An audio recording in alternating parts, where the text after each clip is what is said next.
একবার একটি প্রাণবন্ত বনে অলি নামে একটি জ্ঞানী বুড়ো পেঁচা বাস করত। তিনি তার বিশাল জ্ঞানের জন্য পরিচিত ছিলেন এবং প্রায়শই অন্যান্য প্রাণীদের পরামর্শের জন্য তাকে খোঁজা হত। একদিন রুবি নামের একটি খরগোশ অলির গাছে লাফিয়ে উঠল। কৌতূহলে তার চোখ বড় বড় হয়ে গে।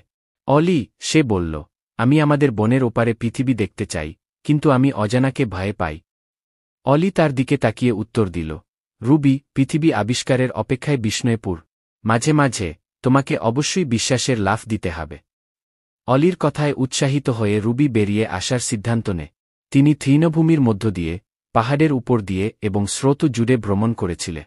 পথে তিনি বিভিন্ন প্রাণীর সাথে দেখা করেছিলেন, যারা তাদের গল্প এবং স্বপ্নগুলি তার সাথে ভাগ করেছি। সূর্য অস্তমিত হতে শুরু করলে রুবি নিজেকে একটি পাহাড়ের উপরে খুঁজে পেল। সে যে পথটি নিয়েছিল তার দিকে ফিরে তাকাচ্ছে। তিনি বুঝতে পেরেছিলেন যে গন্তব্যের চেয়ে যাত্রা নিজেই সুন্দর।